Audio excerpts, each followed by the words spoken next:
नमस्कार मित्रों, आज का वीडियो रघुकुल के उस राजा के ऊपर है जिन्होंने अपने जीते जी स्वर्ग जाने का निश्चय किया।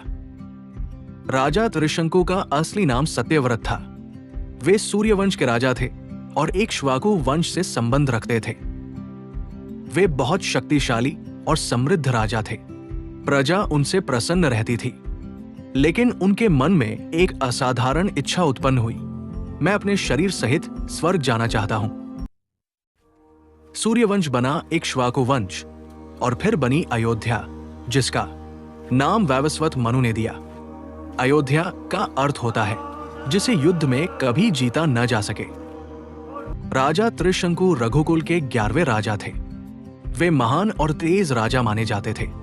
उनके पुत्र राजा हरिश्चंद्र रघुकुल के 12वें राजा बने, जो सत्य और धर्म के पालन के लिए पूरी दुनिया में प्रसिद्ध हुए। उनके बाद इस महान सूर्यवंश में कई प्रतापी राजाओं ने जन्म लिया। रोहिताश्व, सगर, असमंज, अंशुमान, दिलीप, भगीरथ, जिन्होंने मां गंगा को पृथ्वी पर लाने के लिए कठोर तप किया। इसके बाद काकुत्स्थ, फिर महान पराक्रमी रघु हुए, जिनके नाम से पूरा वंश रघुकुल कहलाया। उनके बाद अजा और फिर दशरथ अयोध्या के राजा बने। अंत में इसी पवित्र रघुकुल में जन्म हुआ मर्यादा, धर्म और सत्य के प्रतीक हमारे प्रभु भगवान राम का, जिनका नाम आज भी पूरे संसार में श्रद्धा और भक्ति से लिया जाता है। भगवान राम रघुकुल के 23वें महान राजा माने जाते हैं। उनके राज्य में प्रजा सुखी, सुरक्षित और समृद्ध थी। भगवान श्री राम के बाद उनके पुत्र लव और कुश ने रघुकुल की परंपरा को आगे बढ़ाया। लव और कुश दोनों ही वीर, धर्मात्मा और महान योद्धा थे। उन्होंने अपने पिता की तरह सत्य और धर्म का पालन किया और रघुवंश की कीर्ति को पूरे संसार में फैलाया। ये तो बात हो गई कि राजा त्रिशंकु कौन थे और कैसे सूर्यवंश से इक्ष्वाकु वंश बना, फिर बनी अयोध्या। राजा त्रिशंकु अपनी तपस्या, दान और यज्ञों पर बहुत गर्व था। उन्हें विश्वास था कि वे इतने पुण्य किए हैं कि वे जीवित अवस्था में ही स्वर्ग जाने के अधिकारी हैं। इसी के कारण उनके मन में एक असाधारण इच्छा उत्पन्न हुई। मैं अपने शरीर सहित स्वर्ग जाना चाहता हूं। उन्होंने अपने कुलगुरु वशिष्ठ से ऐसा यज्ञ करने की प्रार्थना की जिससे वे शरीर सहित स्वर्ग जा सकेंगे। ऋषि वशिष्ठ ने इसे प्रकृति और धर्म के नियमों के विरुद्ध बताकर मना कर दिया।